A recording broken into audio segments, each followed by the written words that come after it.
These are not meant to be literal stories, but it is a symbolic representation of a truth about life, about mind, about our nature of reality. Okay, this is symbolic representation. So don't think this is what is the rationale behind this, etc. These are typically designed to challenge your conventional thinking, and it provides a deeper understanding of the underlying principle. Okay, so that's it. 1 second, I'm six.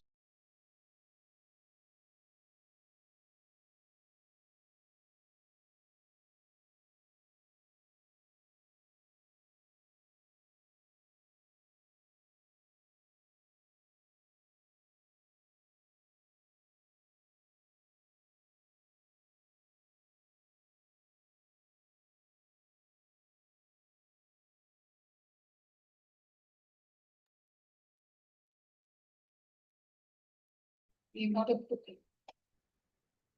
For some reason, okay, yeah, got it. So all these Zen stories that we will discuss today, these are kind of a representation of some logic, some principle and an insight how we can deal our life. This is mainly from that Zen of Buddhism. These are also stories. And why do we say, for instance, today I talk about neuroplasticity, I talk about the scientific things that are happening in the world, the most advanced things that are happening in the world. I started discussing with you for the next 30 minutes. That is one session. And another session, 30 minutes, I'm going to tell you small stories with the moral or an essence attached to it. Which one is interesting for all of us? Which one is interesting? Let's be open.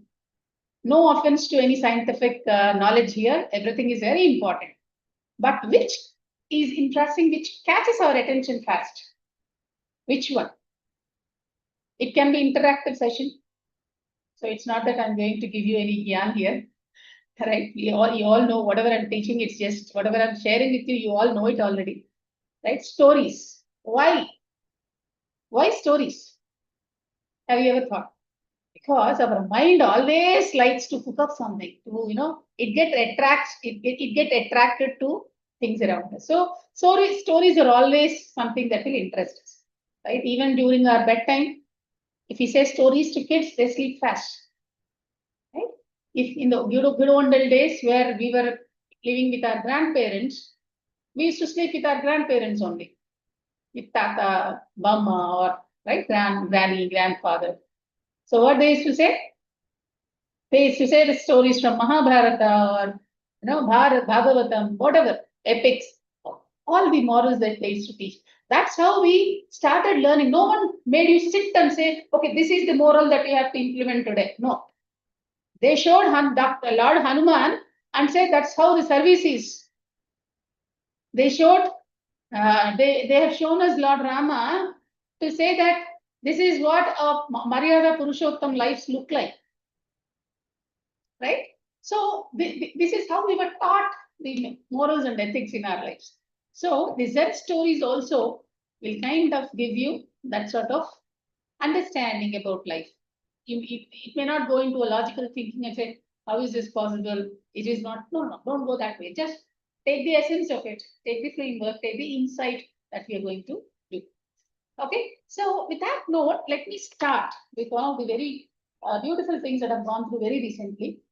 Right, one soldier, he is waging a war. He was in the battlefield, right, and he gets a message saying that his father is not well. Okay, he gets a message stating that his father is not well and he's expected to start back to his hometown immediately. He gets an approval, he gets an approval from his higher ups and he goes to his place to see his father. Then he goes to the hospital.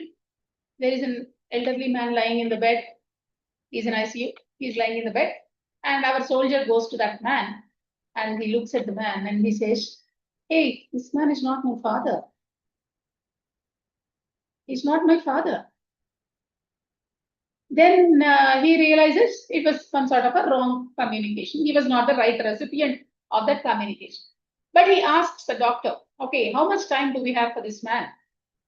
Then the doctor says in probably another 2-3 hours. That's the life. So the soldier goes to that man and holds his hand. Simply, our soldier goes to that elderly man and he catches hold of his hand. And this old man, with his half opened eyes, he saw someone he thought was his son. Very happy at the last minute, right? He saw his son and he vacates the body. What does this story convey to us? It's a very simple, beautiful essence of the story is you are at the right place at the right time.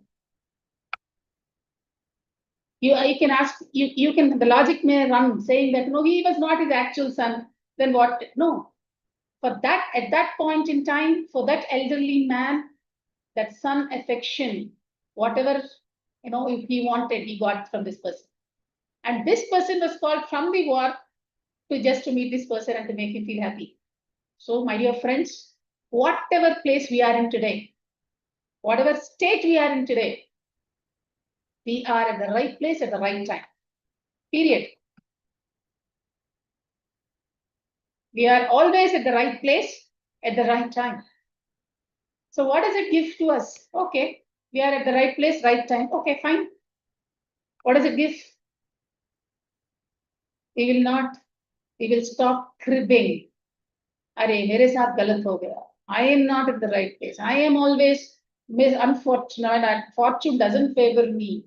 People are not fair to me. All this will not come to us. So this is a beautiful Zen story saying that you are at the right place. Right? So this is one of the very beautiful things that I have read in recent times. Okay. Now, there are different stories. This is the first one. Second story goes this way about the illusion that we have or the Maya that engrips us and how vigilant we have to be. Because when we have taken this human birth, we have something called as a Viveka and Vichakshana. Viveka, you know the knowledge, the discrimination of what is Nitya, what is Anitya, what is permanent, what is not permanent. This body is not permanent and we are permanent. What are we? Who am I? Question it. Right? So this illusion that I am the body, I am the mind, is always engripping us, which is the reason for our sorrow today. So this story, the next story I'm going to talk, is about the illusion, right? So the illusion doesn't affect only humans. Okay? So one day, Indra, Narada meets Indra, and Indra asks, we all know who is Narada, right? The disciple or the ardent devotee of Lord Vishnu. So Narada visits Indra, and Indra asks Narada, what is Maya or what is illusion? Then Narada says, hey, I cannot explain you, but I can make you feel one. I can get you that experience of Maya. Indra is the Lord of Heaven. We all know, right? He is Lord of Heaven. So Narada says, I cannot explain you, but I can make you experience it. So Indra was up to the game. He says, yes, I want to do that. Then he says, okay, then you please come out of your kingdom, get out of your throne, go to earth. I can show you what it is. Then our Indra goes to earth. He comes to earth. Then he's just standing there. He sees a mama pig. Mama pig, we all know, right? He sees a mama pig lying down there dead, and the piglets are crying. Right? The mama pig is lying there, and the piglets, the kids of that piglets, are crying. Why are they crying? They want the milk of their mother. And since the pig is no more, It is not able to give milk to the piglets. And these are crying and they're searching for their mom everywhere. And then they came here and they started crying. Seeing the plight of the piglets, Indra gets really shaken up. These are such a cute ones, kid ones. They don't know what is life, right? And they're crying for simple thing called milk of their mother. Then what does he do? Let me help these kids, these piglets, okay? He gets into the body of pig and it becomes alive, right? It gets alive and then the piglets come rushing to their mother, cuddling happens and the mama pig feeds the piglets all the milk. Okay? So seeing this, piglets are happy and mama pig, the Indra inside mama pig is also happy. Hey, all the piglets are happy. What a wonderful thing. So if I leave the body now, again the piglets will be not happy. So let me continue this for a while. So he starts taking care of the piglets. After a while, the male pig comes. So our Indra now is in a female pig form. So they come together and they produce half a dozen, again 1 dozen piglets. So the piglets, the family starts growing. So our Indra has now sons, daughters, grandsons, grand piglets, family is expanding. So all the devas now they come in search of Lord Indra. Where is he? Where is he? He is nowhere to be found. So they come to Narada and ask him, hey Narada, you know everything what is happening. Please tell where Indra is. Then he says, okay, chalo, I'll take you there. And everyone comes down to earth. Then they ask, okay, where is Indra? Then he shows this pig. And then he says, this is Indra. So everyone gets really furious, really irritated and say, what nonsense are you talking, Narada? That is a pig. No, that is where Indra is. So how do they all go to that pig and say, Indra, you are the king of heaven. You cannot be confined to a pig. Please come out, come to the heaven. Then our Indra says, who are you people? These are my piglets. This is my family. And I'm really happy about it. You please get lost from here. Then all the celestial beings they pray to Narada and says, Narada, now you have to give us a solution.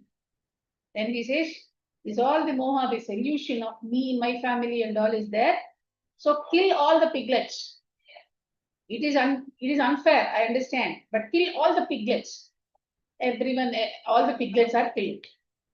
But still, our pig, mama pig, it feels a bit sad, but still the male pig, female pig are there still. So again, the male pig gets killed, but still, mama pig is still sobbing. It's crying, but it's not ready to come out. Finally, Narada says, cut the head of that mama pig, and the head gets cut, and then Indra comes out. And then, what is this nonsense? Where am I? Then Narada says, so this is what is Maya for you, Indra. You just came here to experience what Maya is. You got into a form of a pig and then you thought that is what you are. Right? So the essence of this story is we identify ourselves with this body. We are caged in this body.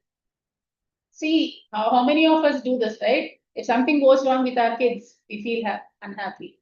If something goes great with our husband or a spouse, we feel happy. If something goes wrong in the house, or someone told you something, we feel unhappy. Right? So this is what is the world of Maya or the illusion. Know who you are, then nothing can really affect you. Right? So this is a second story. Now coming to a few other stories, like right. There's one more thing. What do you call? Hey, there's a fakir sitting there in the forest. Okay. There's a fakir sitting in the forest, and the woodcutter came to the forest. He cut some, branches, some wood, and then he's going back. Then this fakir asked him, "Hey, are you happy with cutting these trees and making some money. Then the woodcutter says, no, I'm not happy. By cutting this forest trees and all, I can hardly make my ends meet. Then the fakir says, if you can go a bit far in the forest, there is sandalwood plantation. You cut that sandalwood and you can make more money. Our woodcutter goes into the forest, gets sandalwood, and he makes bit more money. Again, he comes to fakir. The fakir says, are you happy? He says, okay, I'm happy. That's fine. Hey, if you want to make more money, if you go further, there is a khazana, a treasure of silver there.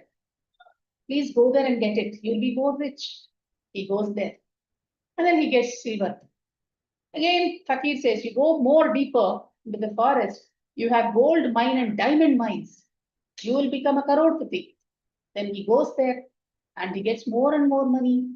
He becomes really rich. So he comes to fakir once again. So fakir says, okay, you want more money? You want more prosperity? And our woodcutter says, no, I'm happy. I'm happy with, no, I don't want anything more. So our fakir asks, are you happy? No, he cries. I'm not happy. I'm not happy. I'm not peaceful, right? I'm not really, what do you call, I don't have peace. I don't have that contentment, or I'm not really happy with my life. That's when our Zen master says, fakir says, we all do this, right? We all run in the race of life. We all have the feeling, right?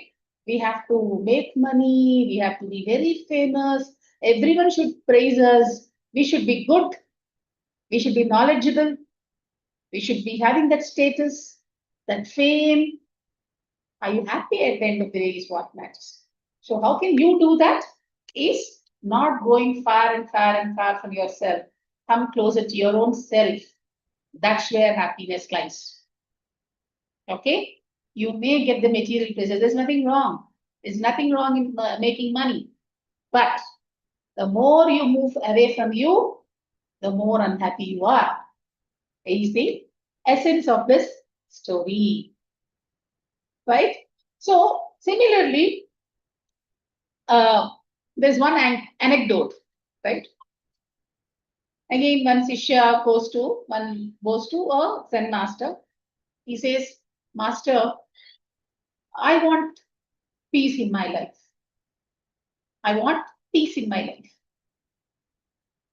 If our phone is disturbing us, probably now we are all on a session today. Say, for instance, my phone is continuously ringing. What is happening to me? My phone is continuously ringing. I'm in a session. I'm talking to you. And my phone completely rings. It's continuously ringing. What happens to me?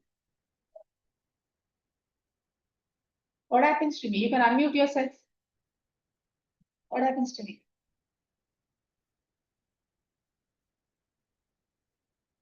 You can raise your hand if I can unmute you in case you are not able to mute yourself, unmute yourself.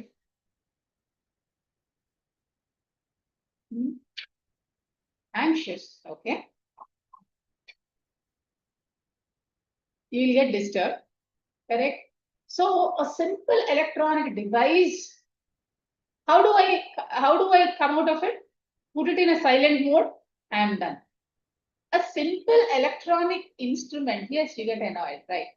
A simple electronic instrument is causing disturbance to you, and if you put it in a silent mode, you are at peace. Similarly, we have to switch the silent button here. For us to be away from anxious life, stress, right? Tension, overthinking, switch on the silent button here in your mind. Then automatically that peace will prevail. During Corona, there was a beautiful saying, if you can't go outside, get inside. Because Corona, it was a lockdown, no one were allowed to go out. So if you can't go out, go in. That's where your happiness lies. So these are certain stories, right? And one more thing, when you're talking about the nature of one's own self, There's again one disciple who goes to Zen master and he says, Master, I need help. So master says, okay, what help do you need? Master, I get angry very soon. I get upset very soon. I get angry very soon. Can you please help me come out of it? Right? Can you please come out of it? Then he says, okay, can you please show me the anger now? Please get angry now. Then the disciple says, no, master, I cannot get angry just like that. Right? If you ask me, I cannot get angry. It just happens in a flow, unconscious. So then Zen master says, whenever I am asking you to get angry, you are not able to get it. Meaning, see, if I ask you, open your eyes, you can open your eyes. If I say, raise your hands, you can raise your hands. If I say, listen to me, you can listen to me. Look at me, you can look at me. Because that is there in you already, with you already. When I am saying get angry, you are not able to get it on the time. On that moment, you are not able to get that, produce that anger. Why? Because he says that I can't do it now. It doesn't happen always, right? It happens just like that. Then that's when he says, see, that is not your true nature. Because getting angry is not your true nature, if at all it was a part of your life, whenever I ask, it should come out. It is not a part of your life. So don't label yourself, don't over proud yourself with that feeling of anger. So we all do this, right? We all do this couple of times, many a times. For few people, it comes out very often. So think, when we are not our natural self, don't label ourselves as that. Yeah. So this is one more story. And one beautiful story about mind. Right. There was a man who was trying to tame his horse, and he was trying to prepare. He was trying to prepare the horse and himself to go somewhere. He was trying to tame the horse. Second person comes in and he asks, hey, where are you going? Oh, is it your horse? Yes, it's my horse. So are you preparing to go somewhere? Yes. Where are you going? This man says, I don't know. You don't know? Yeah, I don't know where am I going. Then how is that you're taming your horse? See, he says, wherever my horse takes, I'll go there. The man says, I don't know where I'm going. Wherever my horse will take me, I go there. So this is exactly what is happening to us. This horse here is our mind. Our mind is saying that, hey, this class today we will skip. From tomorrow we will do meditation. Today you really work hard. You need to sleep more. 6 o'clock prana session will happen tomorrow also. We sleep. We say, no, you are not that educated for you to become successful. Yes, we are right. And we don't even make an attempt. So the horse is something like a mind. Wherever we have accepted the fact that wherever the horse takes, we will go. Wherever the mind takes, we will go. And rather, if you have the destination in your mind, the goal in your mind, you can have the reins of horse and go in that direction.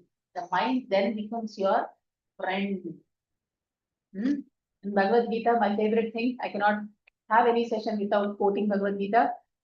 So Bhagavad Gita says, Uddhared atmanatmanam atmanam avsadayet atmaiva hyatmano bandhuhu atmaiva ripuratmanaha. Here atma means mind.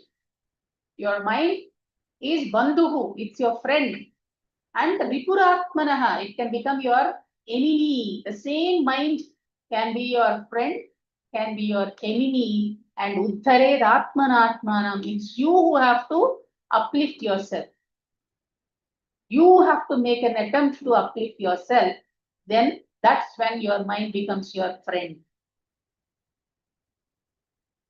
Okay.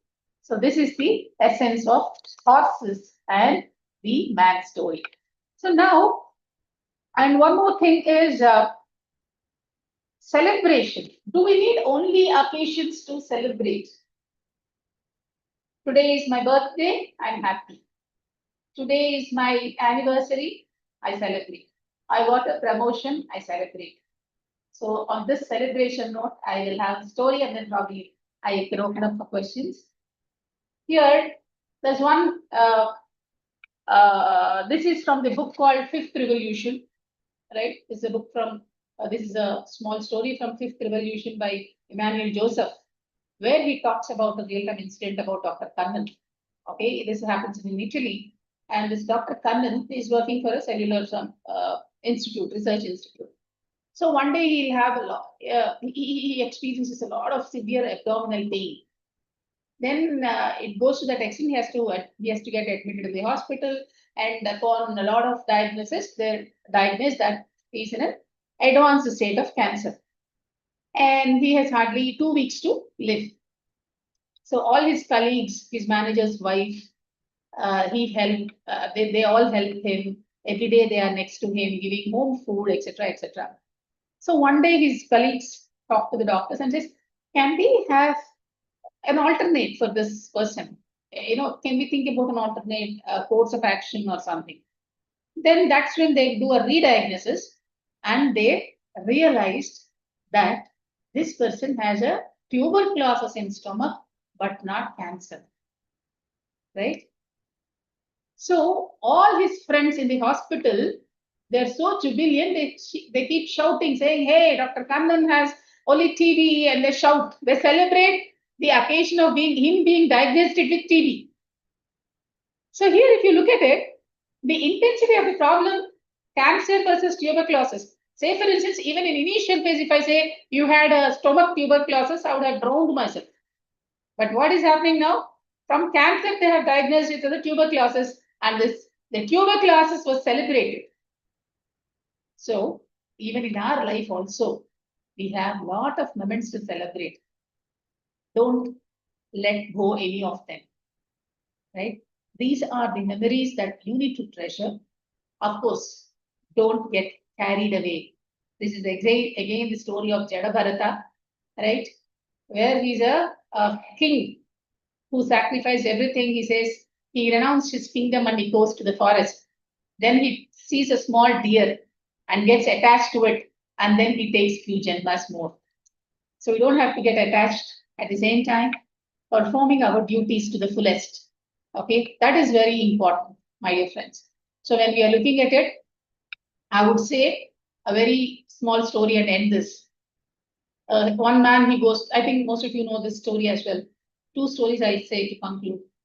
A man goes to a Buddhist monastery for a silent retreat. Okay. He finishes the retreat and then he goes to the monk and asks him, "Hey monk, how do you find peace? You're so peaceful all the time. How do you find peace?" The monk says, "I say yes to everything that happens. I say yes." When the man returned home, he was enlightened. And this man was none other than our Ravikant Kamal. Okay, so he talks about, in an interview, he shares this interpretation. He says that most of our pain, most of our suffering comes from a resistance to what is. Say, for instance, today I'm diagnosed with some deadly disease. The moment I accept, okay, I got this, will make me feel more comfortable instead of resisting it. Arey, mujhe kya hua? Why should it happen to me? I have kids to take care. I am just 40, I'm just 45, I'm just 70. We always resist to it. So most of our pain, most of our suffering comes from resistance to what is, life is. And when we resist what life is, we suffer. When you say yes to life, surrender to life and say, okay, what should I be now? That's where power comes from. Okay, that's where your power comes from, my dear friends. Okay, always, always, always see what is there for you, right? What you can do, what you can contribute, and how you want to move out of this, right? So this is one of the beautiful stories. And with one last note, I think this story, everyone knows it. Everyone knows it. The perspective, I'm just trying to put it in a different way. One girl is playing, her father is in an office meeting. The girl keeps coming to her father and he takes, Papa, do help me this, or Papa, do me that and all. So this man really gets frustrated. He sees a world map there and he tears it into pieces and then gives it to the daughter and says, you please put everything together. This girl is a small child. How will she know the world geography to put the map together? But within no time, she comes back.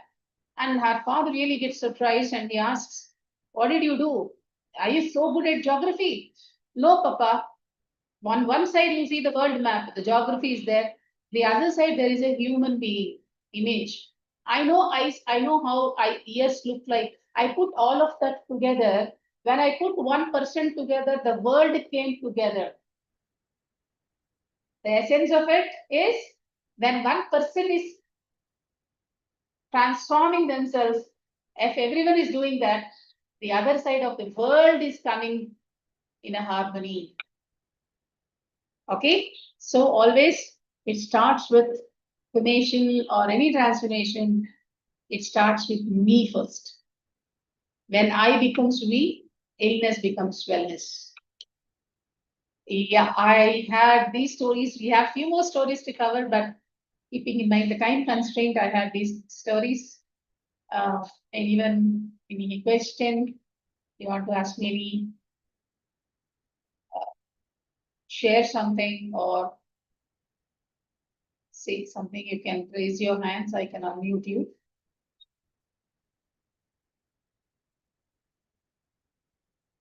Yes, yeah. Namaste, everyone. Ma'am, just now you are telling like we should enjoy, celebrate every moment, be in the moment. We should not wait for something big to happen like that.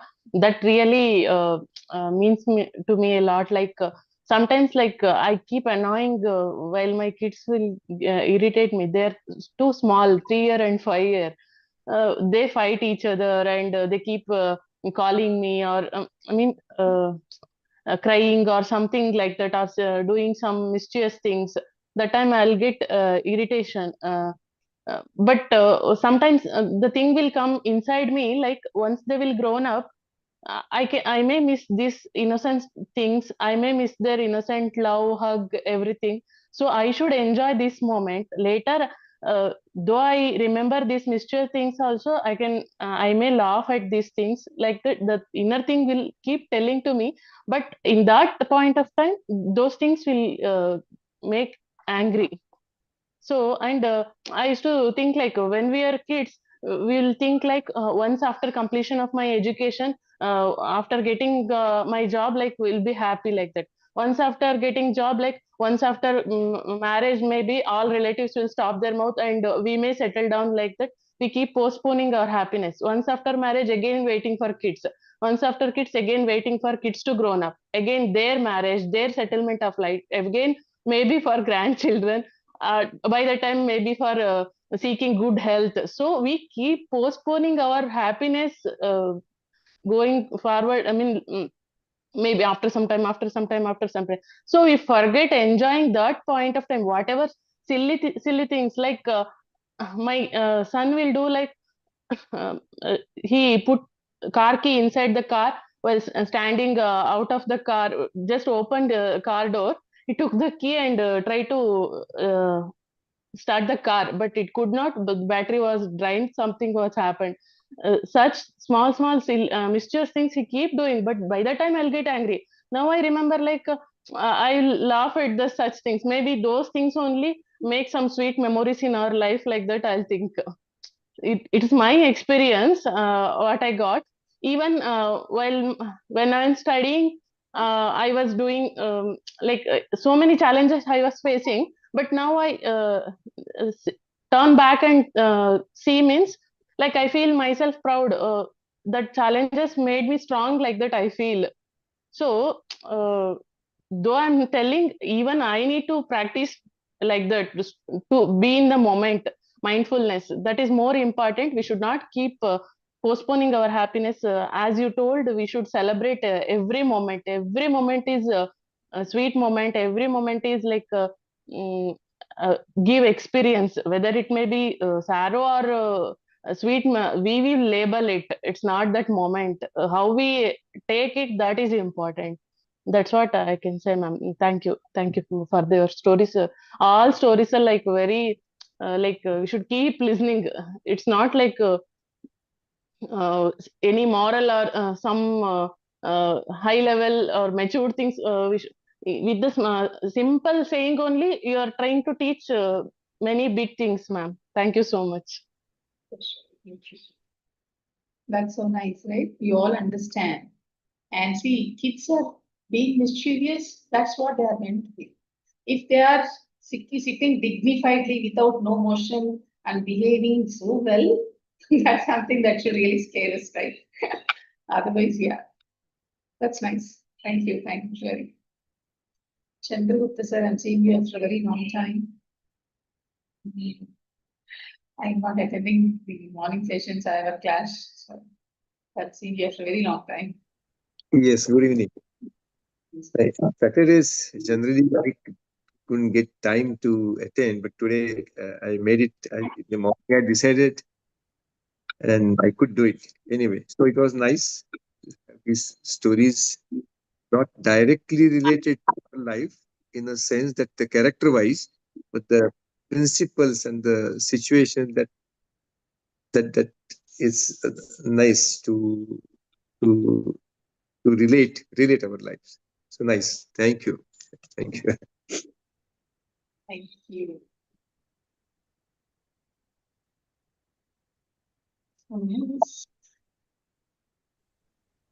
Hello, ma'am. Namaste. Namaste, madam. How are you? Yeah, very nice to see you.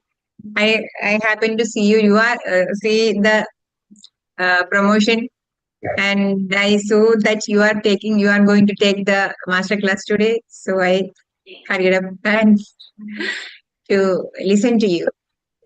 What Priyanka was telling, it's very important. I feel because after a while, we become when the children become old or they become mature, all these things will be the fond memories for the parents. But during when the children are young, we may not understand uh, the importance of each and everything. They are making us angry or making us annoying. We don't understand such things. That's very true. And what I was listening to your story and I was writing all the points from the story, all the stories. The seventh one, I am very much impressed. When you resist to life, it will be suffering. It will give suffering. And when you accept the life, there is no suffering. That's very important. Yes. What do you think? That's the. I feel it is the most important thing, most important idea that you have given to us today. I feel so. Thank you. Thank you. Thank you, ma'am. Thank you, ma'am. Thank you. Thank you. Thank you so much for giving me this opportunity. It's after a long time. I thought. I mean, I think it's quite some time that I've taken this master class. So, yeah. Thank you. Thank you for giving me this opportunity. Yes. Somehow I felt off late when I'm listening to stories. I just started my baby steps in terms of making book reading a habit. I mean, I do sometimes read. I take book clubs. I'm part of book clubs, but consistency and making sure that I read every day was not my part of my routine. So I made something called as a morning routine and evening routine. Routine, more than saying a routine, I personally feel it's a kind of a discipline. And somewhere I read a beautiful thing. Discipline is the highest form of self-respect. When you Right. look at discipline, it's not a mechanical or a machine-led life, but it's a highest form of self-respect. So that's what I started realizing, and I started doing something called as a evening routine and a morning routine.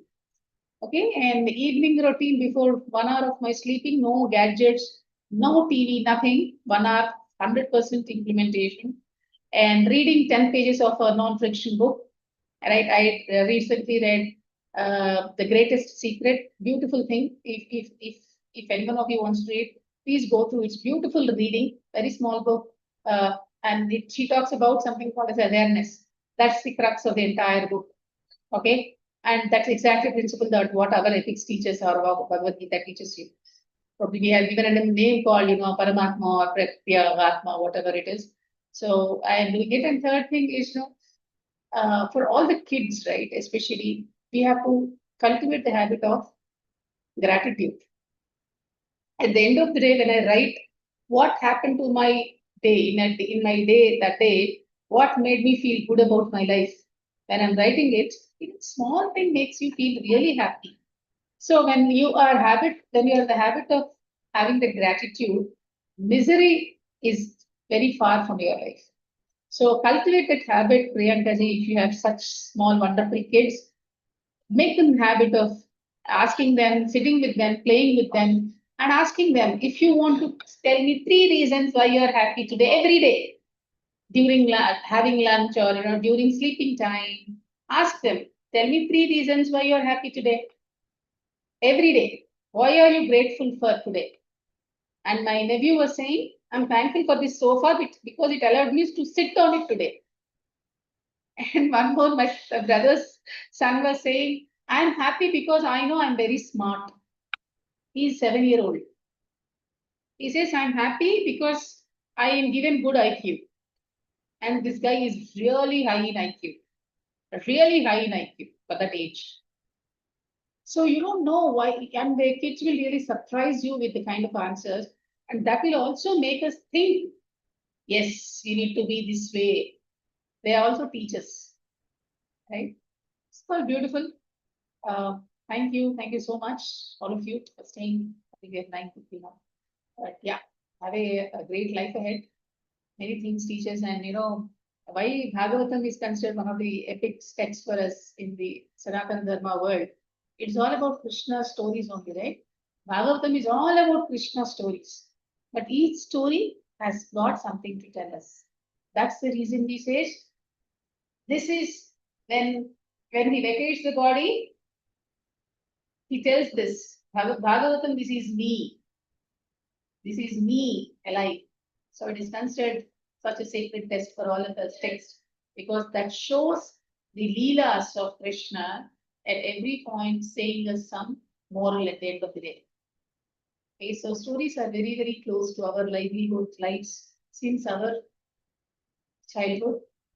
So pass it on to your generations, next generations as well. All right, thank you. Rajji, I think I've never met you. Thank you so much for staying all the way. So are you a new participant in meditation? Are you, otherwise I have not met you.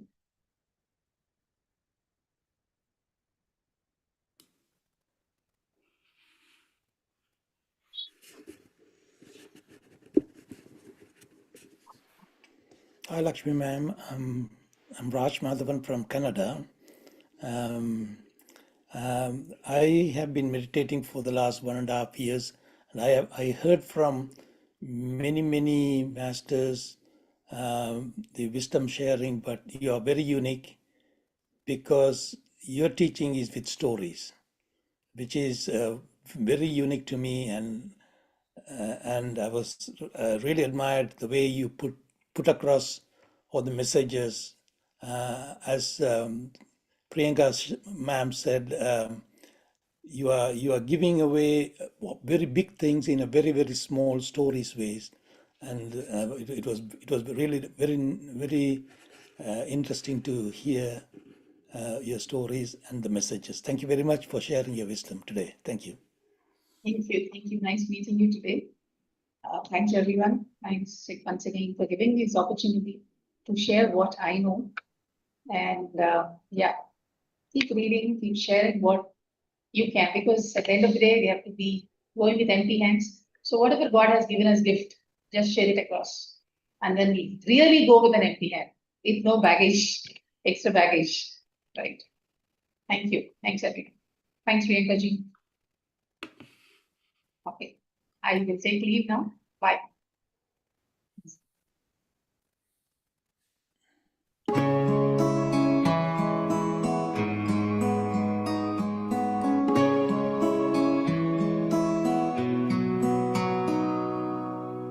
Sometimes I'm not sure who I am, or even if I'm where I'm supposed to be.